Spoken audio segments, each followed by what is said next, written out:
Bab 63. Dasar gila. Hutang budi. Alasan Mona memberikan gulungan teleportasi kepada Sander bukanlah karena 300.000 keping kristal emas itu. Lah hanya ingin Sander berhutang budi padanya. Selain usaha, orang di lapisan bawah memerlukan kesempatan untuk bisa mengubah nasib. Ada dua jenis kesempatan. Pertama, bertemu dengan orang yang bisa memberikan kesempatan. Kedua, menciptakan kesempatan itu sendiri. Kalau hari ini Sander tak mati dan bangkit menjadi kekuatan besar di masa depan, maka kebaikan ini tak dapat diukur hanya dengan 300.000 kristal emas ini. Mona tak memiliki latar belakang, tak memiliki relasi, karena itu, ia hanya bisa mengandalkan dirinya sendiri untuk menciptakan kesempatan. Kalau berhasil, ia akan memiliki lebih banyak koneksi di masa depan. Sementara kalau gagal, ia juga tak akan kehilangan apa-apa. Begitu Sander baru meninggalkan paviliun Xianbao, hampir 100 orang mengerikan langsung menguncinya. Tanpa ragu-ragu, Sander pun langsung mengaktifkan gulungan teleportasi itu. Boom! Distorsi ruang dan waktu, Sander langsung menghilang. Kurang ajar! Suara teriakan bergema. Kemudian tangan raksasa tiba-tiba memecah ruang tempat Sander berdiri sebelumnya. Namun Sander sudah menghilang. Zariel muncul, ekspresinya sangat tak enak dipandang. Ia mengamati sekeliling, dan berkata, gulungan teleportasi, semuanya berpencar dan kejar dia. Kemudian ia pun langsung menghilang dari tempatnya. Di sekitar, para master klan naga juga bergegas berpencar ke segala arah. Perburuan dimulai. Di suatu tempat di dalam pegunungan, Sander berlari dengan cepat. Ia tak menggunakan pedang terbang, karena itu akan membuatnya menjadi sasaran empuk. Di tengah-tengah pegunungan yang luas, Sander berlari dengan ekspresi serius. Tuan Pagoda, berapa banyak aura tadi? Pagoda kecil menjawab, 200 lebih. Mata Sander sedikit menyipit. Sialan, apakah klan naga asli ini sudah gila? Apakah kau akan kembali ke Sekte Dao? Tanya Pagoda kecil. Sander menggeleng, tak bisa, aku akan membawakan masalah untuk guru dan kakak seperguruan. Mau memanggil bala bantuan? Usai bertanya Pagoda kecil diam. Tidak, cara ini tak sesuai. Ini bukan seperti sebelumnya.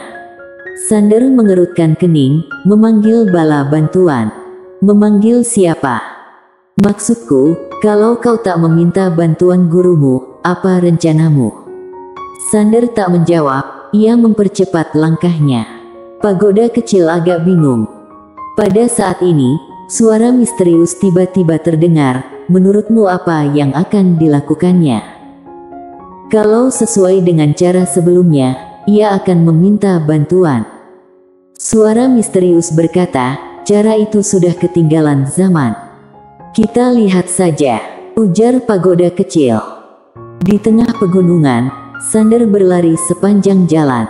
Kecepatannya mengerikan, dalam sekejap mata ia sudah melarikan diri ratusan mil, namun arahnya adalah paviliun Xianbao. Sander putar balik. Di dalam paviliun Xianbao, Mona tertegun ketika melihat Sander lagi. Sander langsung berkata, Nona Mona, izinkan aku menggunakan portal teleportasi paviliun Xianbao. Mona menatap Sander, kau mau teleportasi kemana? Sander membungkuk dan membisikkan sesuatu di telinga Mona.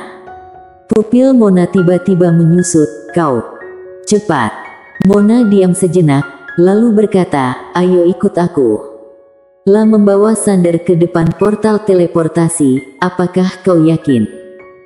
Sander mengangguk, ia langsung masuk ke dalam portal teleportasi, lalu memberi hormat kepada Mona, terima kasih banyak, Nona Mona. Usai bicara, portal teleportasi diaktifkan, dan Sander langsung menghilang dari tempatnya. Mona bergumam, dasar gila. Kemana perginya Sander? Dunia naga asli. Semua master dari klan naga sedang memburunya, namun Sander malah pergi ke dunia naga asli.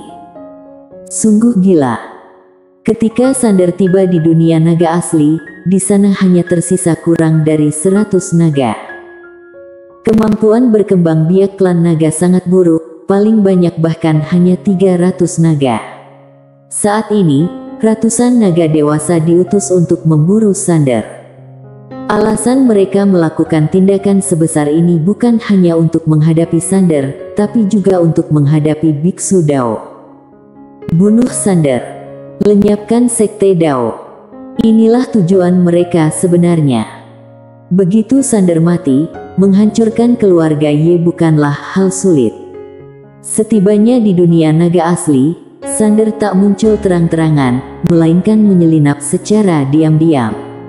Pada saat ini, pedang Hangdao sudah muncul di tangannya.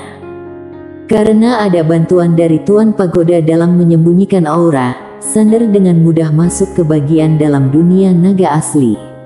Klan naga tak membangun kota, hanya ada gunung-gunung tinggi yang tak terhitung jumlahnya, dan mereka tinggal di antara gunung-gunung tersebut. Sander melihat sekeliling, lalu meluncur menuju gunung tertinggi. Pagoda kecil berkata dengan serius, "Nyali orang ini benar-benar besar." Suara misterius tertawa, memang tak disangka, ia malah bergerak berlawanan. Sungguh berani, hahaha. Pagoda kecil berkata, "Mari kita lihat bagaimana ia beroperasi." Tak lama kemudian, Sander tiba di tempat tujuan, dan melihat sebuah gua besar. Sarang naga. La langsung menyelinap masuk. Dalam sekejap, ia tiba di bagian paling dalam, dan terkejut. Tak jauh di depannya, ada 60 lebih telur naga. Mata Sander sedikit menyipit, ia mengamati sekeliling, setelah itu langsung mengayunkan tangan kanan dan menyimpan semua telur naga. Tepat pada saat ini, suara raungan naga tiba-tiba terdengar dari luar gua. Sander tahu dirinya sudah ketahuan. Tak perlu menyembunyikan diri lagi. Mata Sander menunjukkan kilatan cahaya tajam, kemudian terbang ke langit dengan pedang. Sret. Langit-langit gua langsung retak, Sander meluncur keluar. Pada saat ini, seekor naga langsung menuju ke arahnya. Melihat naga itu datang, Sander meraih erat pedang Hangdao, dan tiba-tiba menghilang dari tempatnya. Sebuah cahaya pedang melesat. Tebasan membunuh dalam sekejap. Put. Kepala naga itu langsung terpotong oleh cahaya pedang ini. Sinar pedang menembusnya, langsung merobek seluruh tubuh besar naga itu. Sementara itu, Sander sudah muncul di belakangnya. La membuka telapak tangannya. Pedang Hangdao terbang kembali ke tangannya. "Tuan Pagoda, pedang ini sungguh kuat," ujarnya dengan gembira. Kalau hanya mengandalkan kekuatannya sendiri, tak mungkin bisa menghancurkan pertahanan naga ini dengan begitu mudah. Namun, di hadapan pedang Hangdao, naga itu benar-benar rapuh. Seekor naga lainnya mendekat, diikuti oleh puluhan naga lainnya. Melihat ini, Sander tiba-tiba berubah menjadi cahaya pedang dan menghilang. Cahaya pedang melintas. Di kejauhan, seekor naga langsung terbelah, dan Sander sudah menuju naga lainnya. Sander tak melarikan diri, karena ia yakin dengan kekuatan dan kecepatan dirinya. Pedang Hangdao terbang kembali ke tangannya, dan ia dengan tegas menebas ke depan. Sebuah cahaya pedang melesat, membunuh naga di depannya dan banyak darah menyembur keluar. Dalam sekejap, raungan naga yang menyedihkan terus terdengar. Pertahanan para naga ini tampak rapuh di hadapan kecepatan Sander dan pedang Hangdao. Tentu saja, alasan utamanya adalah karena para master hebat mereka sedang berada di luar. Dalam sekejap, Sander sudah membantai 30-an naga, dan naga-naga yang tersisa akhirnya merasa takut. Mereka tak lagi menyerang, melainkan melarikan diri. Sander tetap tenang, ia tak mengejar, setelah mengumpulkan mayat-mayat naga yang terbunuh, ia menghilang di ujung langit bersama pedangnya. Para naga saling menatap. Di suatu tempat di dalam pegunungan yang dalam, Zarial tiba-tiba berhenti, ruang waktu di depannya sedikit bergetar, kemudian matanya terbelalak dan ia berteriak, "Sander!" Bumem! Suara itu membawa kekuatan naga yang menakutkan. Para naga merasa bingung. Pulang. Zarial berubah menjadi sinar emas dan menghilang di ujung langit. Ketika mereka kembali ke dunia naga asli, semua naga segera berseru. Seluruh klan naga marah. 30-an naga dibunuh Sander, dan telur-telur naga mereka juga dicuri.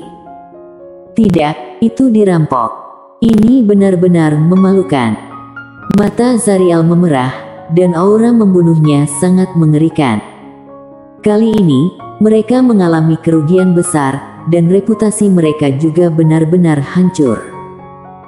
Zarial tanpa ekspresi, selidiki keberadaannya, minta bantuan dari paviliun Xianbao, "Aku akan pergi sendiri."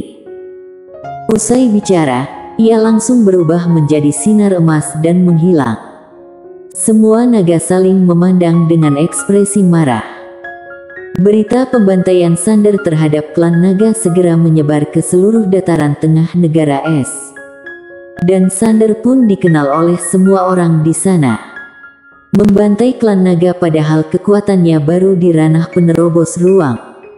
Banyak orang merasa sulit percaya akan hal itu. Apakah orang klan naga begitu mudah dibunuh? Jangan-jangan mereka adalah naga campuran yang disilangkan. Akademi Guanxuan Dataran Tengah Negara Es. Di dalam sebuah halaman, orang tua berambut putih berbaring di kursi berjemur, di depannya mengambang sebuah buku kuno. Pria ini adalah Wendy Lu, kepala Akademi Guanxuan. Lah juga salah satu dari 12 master terhebat di Dataran Tengah Negara Es.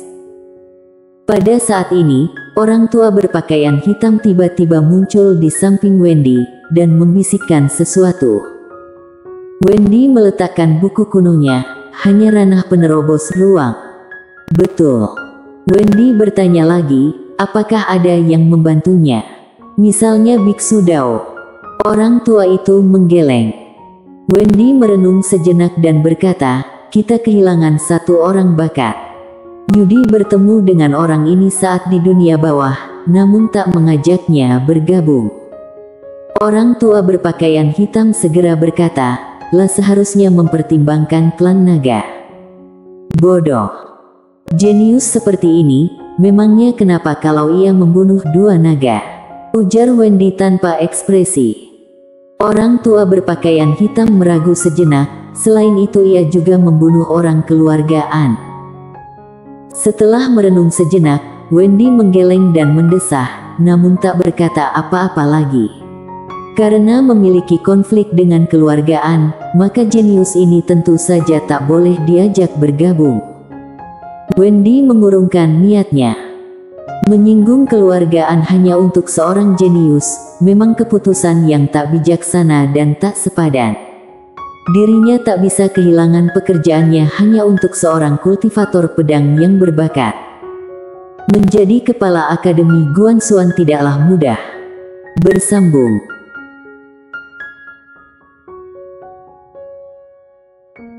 Bab 64, melenyapkannya dengan mudah. Klan Senge. Ketika Yuda mendengar tentang pembantaian yang dilakukan oleh Sander di dunia naga, ekspresinya langsung muram.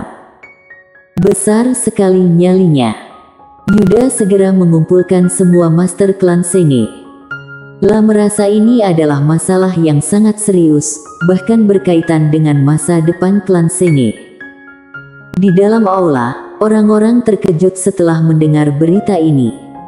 Memasuki dunia naga, membantai puluhan naga sejati, ini sungguh tak masuk akal. Yuda melirik orang-orang yang berada di lapangan. Sebelumnya, kita menolak anak ini, dan mengepungnya bersama klan naga, lah pasti dendam pada kita, kalau ia terus tumbuh, pasti akan balas dendam pada klan Senge. Semua orang tampak serius. Saat ini, tetua pertama mereka berkata, "Aku pikir perselisihan kita dengannya belum sampai ke tahap harus dibantai. Orang yang begitu hebat, apalagi tampaknya ada tokoh besar di belakangnya, kita tak seharusnya terus bermusuhan dengannya. Aku sarankan kita menunggu dan mengamati. Kalau ia tak mati dan bisa terus tumbuh, kita bisa berteman dengannya dan menunjukkan sikap baik padanya." Beberapa orang mengangguk setuju. Namun, Yuda menggeleng, "Kalau kita hanya menunggu, apa yang akan dipikirkan klan naga? Harus diingat kita sekarang memiliki hubungan aliansi dengan mereka. Selain itu, kalau anak ini memiliki niat untuk balas dendam, ia mungkin akan balas dendam pada klan Sengi kelak. Pada saat itu, apa yang harus kita lakukan?" Orang-orang menunjukkan ekspresi khawatir. Yuda lanjut berkata, "Aku sarankan untuk segera mengorganisir para master dan bekerja sama dengan klan naga untuk membunuhnya." Tetua pertama meragu sejenak, "Bagaimana kalau kita meminta izin pada leluhur? Leluhur memiliki pengetahuan luas, mungkin tahu siapa kultivator pedang misterius di belakang Sander." Maksudnya adalah Gita Lee. Kala itu, karena kecerdasan luar biasa Gita, ia berhasil memiliki hubungan dengan master pedang dunia manusia, sehingga klan Sengi bisa bangkit. Siapapun yang memberikan kontribusi terbesar kepada keluarga, ia akan ditempatkan di bagian depan silsilah keluarga. Dan kini, dalam silsilah keluarga klan Sengi, Gita menduduki tempat pertama. Yuda menggeleng, untuk hal kecil seperti ini tak perlu meminta izin dari leluhur. Selain itu, dewa pedang di belakang Sander hanyalah seorang dewa pedang agung, kita bisa menyingkirkannya tanpa campur tangan leluhur. Tetua pertama meragu sejenak, lalu tak berkata apa-apa lagi. Tak lama setelah itu, klan Sengi juga mengirim para master untuk mencari jejak Sander. Di keluarga Lee, Evan hanya mendesah setelah mengetahui masalah di dunia naga. Sungguh sangat disayangkan. Hari itu, Sander pernah datang ke keluarga Lee, kalau ia bergabung dengan mereka. Memikirkan ini, Evan menggeleng. Klan naga masih bisa diatasi, namun keluarga An tak bisa disinggung. Meski merasa sangat disayangkan, ia tak menyesal. Karena Eka sudah menyampaikan pesan bahwa orang yang mungkin menjadi pewaris takdir baru akan muncul, dan kalau ditemukan, keluarga Lee harus mengikutinya dengan sepenuh hati. Kini keluarga Lee telah mencapai puncaknya, kalau ingin melangkah lebih jauh, hanya dapat mengikuti pewaris takdir baru ini. Dengan demikian mereka memiliki peluang besar untuk bergabung dengan Akademi Guansuan Pusat dan menjadi bangsawan baru. Sander ini, jelas bukan orang itu. Mana mungkin pewaris takdir hidup begitu menderita. Di dalam aula Sekte Dao, ketika Biksu Dao mengetahui tindakan Sander di dunia naga, ia tak makan maupun minum lagi. Sisil tampak sangat khawatir, "Guru, adik seperguruan akan baik-baik saja, bukan?" Biksu Dao menatap Sisil, "Aku juga tak tahu. Namun yang pasti aku akan menghadapi masalah." Sisil dengan tenang berkata, "Guru, aku rasa apa yang adik seperguruan lakukan tak salah." Biksu Dao mendesah dan tersenyum masam. Membunuh begitu banyak orang mereka, klan naga pasti tak akan tinggal diam. Sander bahkan mencuri telur naga mereka. Ini sungguh kejam. Harus diketahui, naga sejati sulit berkembang biak, dan kini ia bahkan mencuri telur naga mereka. Biksu Dao mendesah lagi, "Nak, kau pergilah untuk bersembunyi sejenak." Sisil mengerjapkan matanya, "Baiklah." Lapun segera pergi. Bukan karena tak berperasaan, namun ia tahu bahwa dirinya sama sekali tak bisa membantu. Tinggal di sini hanya akan menjadi beban bagi guru dan Sander. Karena itu lebih baik ia menghindar. Di dalam aula, Biksu Dao menoleh ke altar. Di sana tergantung potret yang rusak, hanya tersisa bagian bawahnya. Di tangan kanan orang dalam potret menggenggam sebuah kuas. Konon, ini adalah leluhur pendiri Sekte Dao.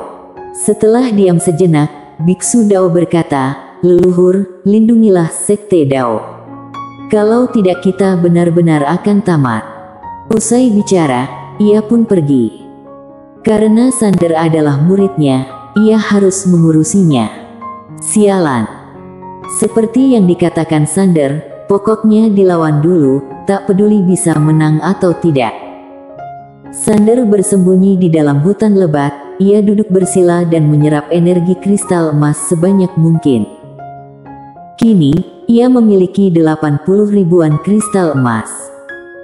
Selain itu, masih ada sekitar 40 mayat naga sejati, kalau dijual, pasti bisa mendapatkan keuntungan besar. Harus diingat, esensi dalam tubuh naga sejati masih ada. Kalau dijual keseluruhan akan lebih mahal.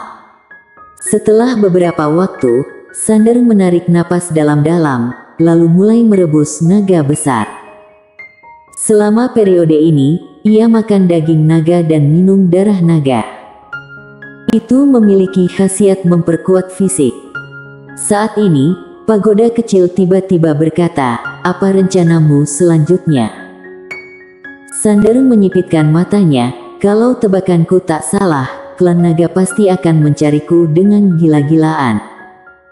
Kemampuanmu saat ini masih belum bisa melawan mereka," ujar pagoda kecil. "Ya, itulah kenapa aku tak bisa berhadapan langsung dengan mereka. Aku harus memainkan trik licik." Maksudnya, pagoda kecil penasaran. Penyerangan mendadak, pembunuhan diam-diam. Pagoda kecil diam. Itu bisa balas dendam untuk Grace, dan juga dapat meningkatkan kekuatanku, ujar Sander. Pertempuran adalah cara tercepat untuk meningkatkan kekuatan. Pagoda kecil berkata, "Apakah kau ada rencana?" Sander mengangguk, "Tuan Pagoda, menurutmu, apakah mereka akan mengira aku akan kembali?" Pagoda kecil diam sejenak, "Kau memang mengerikan." Sander bangkit, berubah menjadi bayangan dan menghilang di kejauhan. Zariel tiba di kota Yuela.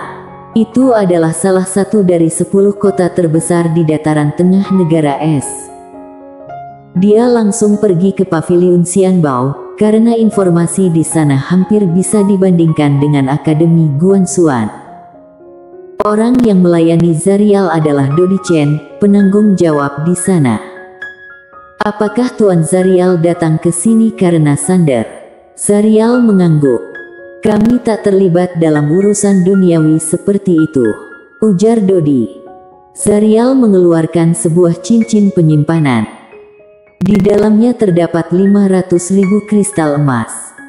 Dodi tersenyum, "Apa maksud Tuan Zariel?" "Hanya ingin berteman denganmu," ujar Zariel.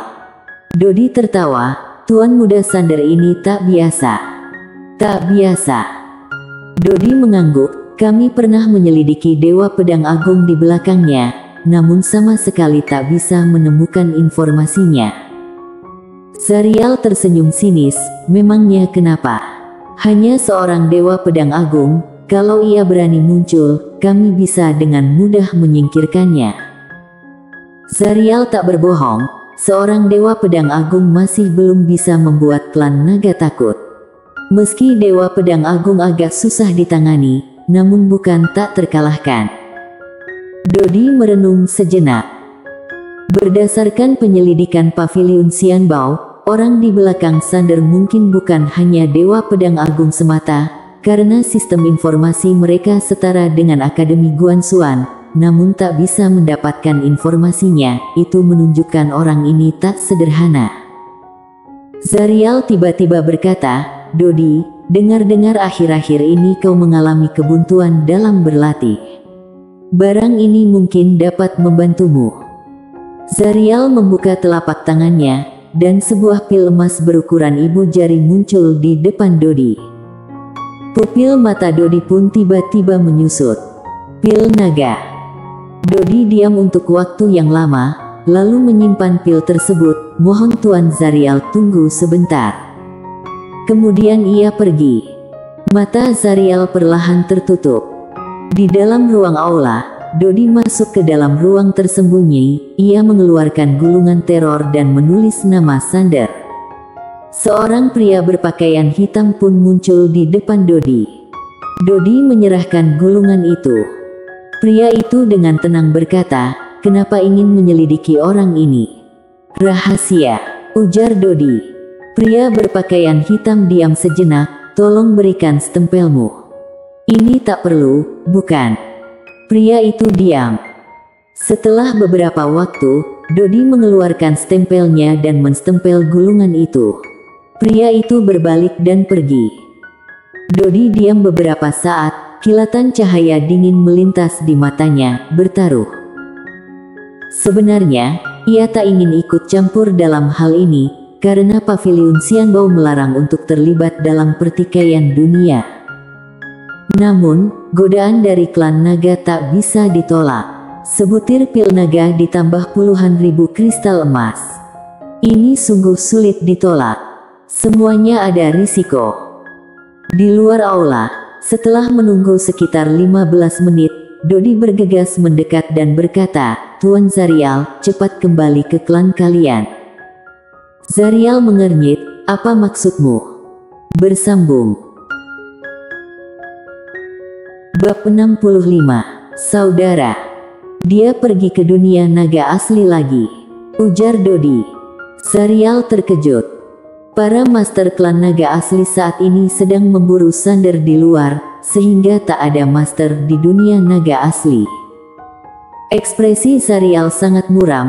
Apakah ia menghina klan naga asli kita? Kemudian ia langsung pergi. Dodi segera berkata, "Gunakan portal teleportasi." Zarial segera terbang ke arah lokasi portal teleportasi. Dodi melihat ke langit di kejauhan. Cahaya kekhawatiran melintas di matanya. Dunia naga asli. Ketika Sander kembali ke dunia naga asli lagi, masih tak ada master yang kuat di sana. "Lewat kanan," ujar pagoda kecil. Sander terkejut sejenak, lalu berbalik dan meluncur ke kanan. Tak lama kemudian, setelah melewati gunung tinggi, ia tiba di atas padang gurun yang luas, dan di sana ada beberapa naga dengan ukuran besar. Namun, para naga ini tak memiliki tanda-tanda kehidupan. "Apakah tempat ini adalah kuburan klan naga?" tanya Sander. Pagoda kecil berkata, 100 meter ke depan, cepat." Sander segera mengikuti petunjuknya. Di 100 meter jauhnya, Sander berhenti. Di depannya ada seekor naga. Naga ini memiliki ukuran tubuh yang sangat besar, hampir 10.000 meter, dan naga ini memiliki 2 kepala naga. Di depan naga ini, Sander terlihat sangat kecil. "Tuan Pagoda, naga ini sungguh besar, dan kepalanya ada 2. Pagoda kecil berkata, "Ini seharusnya leluhur dari klan naga asli, telah mencapai puncak tingkat kaisar, namun sudah gugur. Kini seluruh tubuhnya adalah harta karun." "Tuan Pagoda, cincin penyimpananku tak bisa menampung naga ini," ujar Sander. "Aku bisa menampungnya." Sander langsung senang, "Kau sudah bisa membuka duniamu sekarang. Hanya untuk sementara, dan tak bisa lama," ujar pagoda kecil. Sander merasa sedikit kecewa. Dunia di dalam pagoda kecil adalah tempat suci untuk berkultivasi. Sayangnya tak bisa terus digunakan. Cahaya emas segera membungkus naga itu, dan naga itu langsung dimasukkan ke dalam pagoda kecil. Sander hendak bicara, namun pagoda kecil berkata, "Cepat pergi." Sander pun segera pergi dengan pedangnya. "Mau lari kemana?" Suara marah terdengar dari ujung langit. Sander menoleh, dan melihat ada naga raksasa melesat ke arahnya. Itu adalah Zarial. Kok Zarial bisa datang begitu cepat? Tanpa banyak berpikir, ia langsung menghilang di ujung langit. Di belakangnya, Zarial berseru marah dan menyemburkan cahaya emas dari mulutnya. Bumem! Langit langsung terbelah. Di kejauhan, Sander mengeluarkan pedang Hangdao. Put! Cahaya pedang langsung berhadapan dengan cahaya emas itu. Bumem! Cahaya emas langsung hancur. Setelah itu, pedang Hangdao terbang kembali ke tangan Sander. Dalam sekejap mata, Sander langsung menghilang di ujung langit. Melihat ini, Zarial langsung membeku di tempat. Sander berhasil menghancurkan semburan apinya dengan satu tebasan pedang. Padahal tingkatannya 3 tingkat lebih tinggi dari Sander. Wajah Zarial sangat muram. Kalau yang mengenai semburan apinya adalah senjata biasa, itu pasti akan langsung menjadi abu. Namun pedang itu dengan mudah mengalahkannya. Selain itu, senjata biasa tak mungkin bisa dengan mudah merobek tubuh kuat orang klan naga. Setelah menenangkan diri, Zarial merasa bahwa situasi ini semakin tak sederhana. Orang di belakang Sander pasti tak hanya seorang dewa pedang agung. Zarial memutuskan untuk tak mengejarnya. Seseorang muncul di belakang Zarial. Ekspresinya sangat masam. Sander mencuri jenazah leluhur. Zarial tampak tenang dan tak marah. Di saat seperti ini, dirinya harus tetap tenang. Minta Yuda untuk datang, ujar Zarial. Baik. Setelah berkata demikian, pihak lawan pun pergi. Zarial melihat ke ujung langit. Tak peduli siapa yang ada di belakangmu, kami akan membuat mereka menjadi mayat. Di tengah pegunungan besar, Sander duduk bersila di tanah, sedang memasak sepanci besar daging naga.